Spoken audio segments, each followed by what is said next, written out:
kababayan, magandang araw sa inyo lahat. Kumusta na kayo dyan?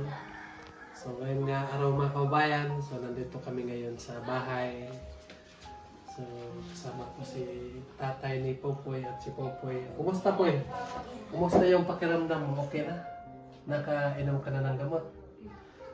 So nung unang vlog ko mga kababayan ay parang kinakabahan ako dahil sa kanyang naramdaman. At grabe yung kanyang labi mga kababayan. No? Kitang-kita natin nga parang ano na talaga, no? Mahirap. So, yung nagpunta kami doon sa inyo, ilang araw na hindi siya nakainom ng ano? Mga 2 weeks. 2 weeks na? Kaya pala yun ang ano, kaya pala ay grabe yung ano niya. So, maraming salamat pala mga kababayan doon sa mga lahat ng nagpadala kay Popoy, sa lahat din na walang sawang nagkasubaybay sa amin. Maraming salamat po sa inyo. So, kanina ay nandito si Sir Paul.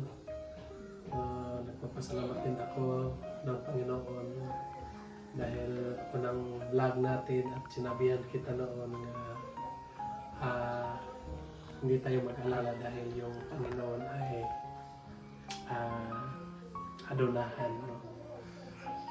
Panginoon ay gamhanan.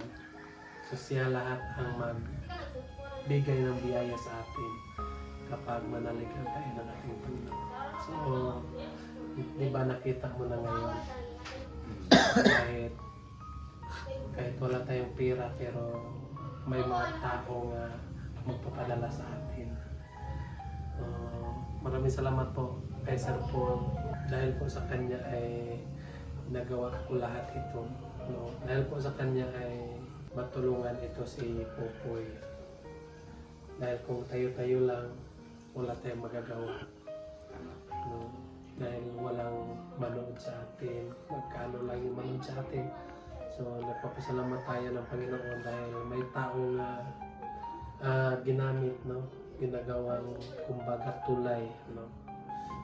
So siya talaga yung ginamit ng Panginoon para matulungan tayo. Ano po eh, ano sa pakiramdam mo po eh, kapag magkita mo saya ka? Wow, no? So minsan hindi natin maano yung bata kasi may pakiramdam, no? May naramdaman, may sakit. So minsan mag-ano yung utak niya. So, ikaw tayo, kumusta? Masaya ka ba nga ngayon nakita mo nga hindi ka lang mag-isa?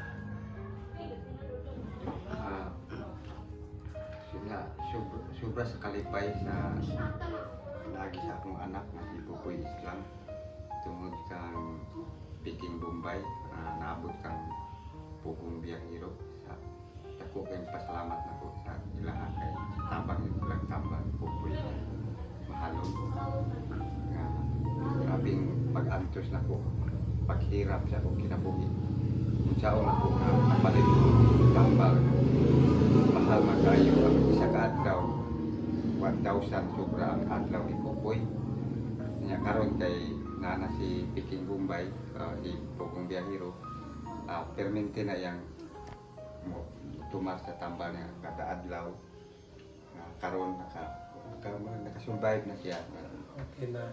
Okay kayo kung salamat kay kang Paul. Wow, so yun po, no? Sa amin naman mga kababayan, Brad, para sa amin ay makatulong kami sa kababayan namin.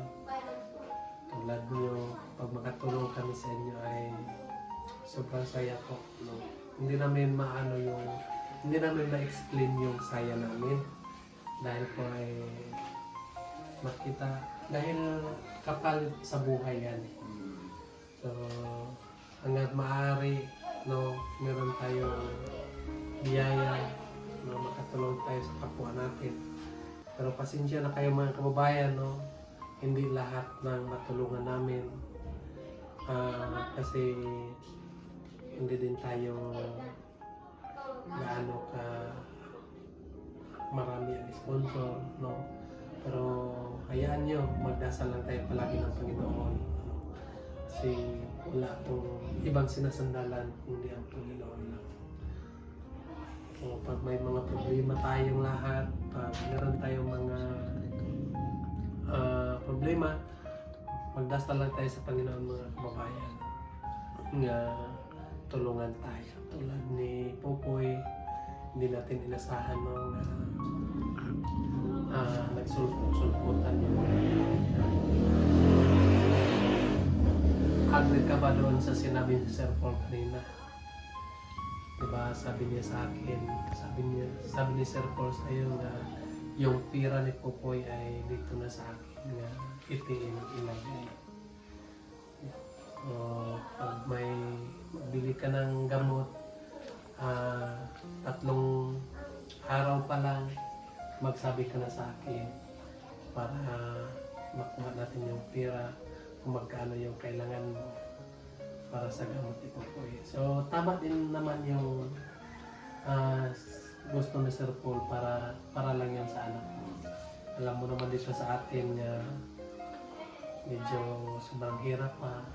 So mayroong mga tao din na kahit alam nila na para yan sa bata, pero malapit pa din sila sa iyo para hingi ng tulong, di ba? Yun ang hindi gusto ni Sir Paul. Kasi ang pira ay para sa anak mo, para sa gamot po yan.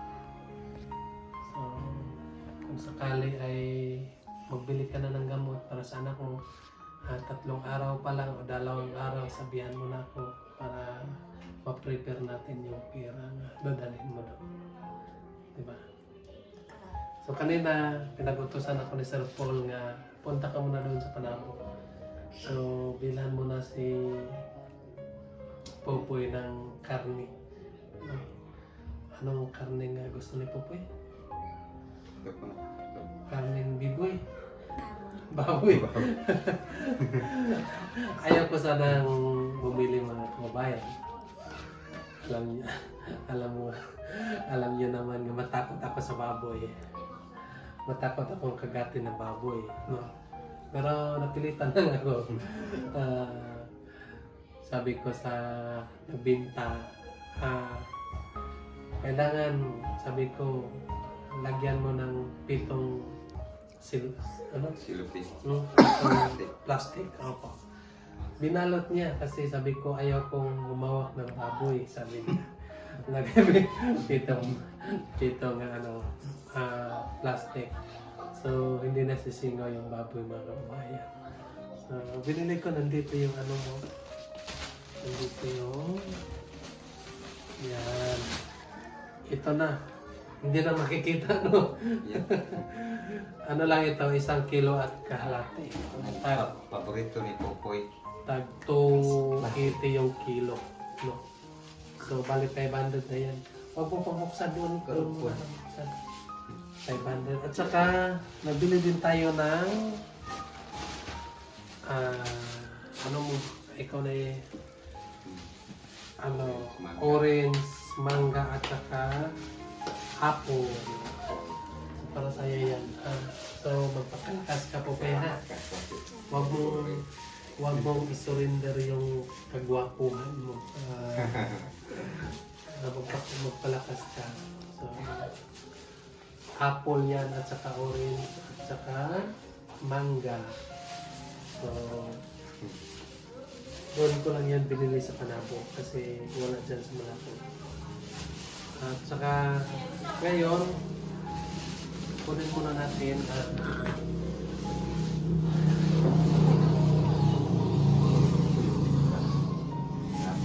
saka maraming salamat pala kay Tita Jose Tawanga. So nagpapadala siya sa akin ng 4,112. Maraming salamat po sa iyo. Itong pinapadala niya mga 1 linggo na ito. Diba, nagpunta ko sa Panapo kasi sa Palawan niya pinapadala. Nagpunta ko sa Panapo, tapos offline yung pinapadalaan niya. Kaya hindi ko nakuha agad. Yung nakuha ko lang yung ibang nagpapadala. Kaya ito, hindi ko nakuha. So, ngayon ko lang nakuha. Ngayon ko lang binalikan doon sa Panapo. Sobrang layo po dito mga kabayan. Sobrang oras po yung biyahe dito papunta ng Panapo.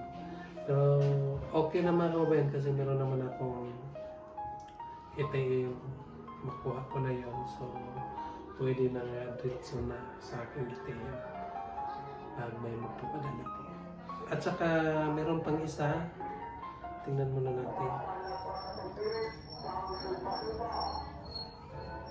At saka maraming salamat din kay Tita Ibi Abaw. Maraming salamat po sa pinapadala mo. Nagpadala siya sa iyo ng 1.5 kay Popoy pala. So, sana pakagaling ka po kasi marami ang nagmamahal sa iyo. At total at saka sabi niya sa akin, ibigay mo kay Ninita ang 500 para allowance niya. So, ang kay Popoy ay 1.5. 1.5 plus 4,112 and total 5,612. Tama ba ako, Stow? So, okay. Kunin mo ito.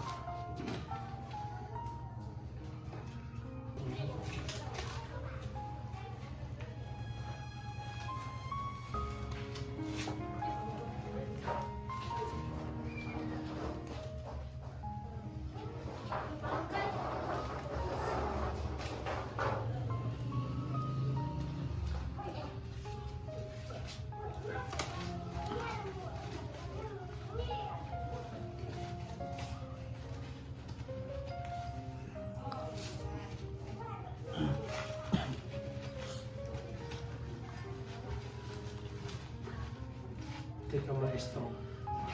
Hanap muna tayo.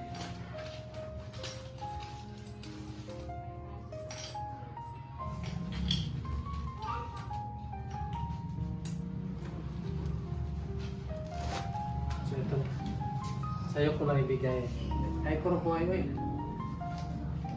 1, 2, 3, 4, 5. 620. Barato ko na sa iyo yung kutsi. Ayun po mga kababayan na, at inuulit ko po, thank you po kay EB Abaw.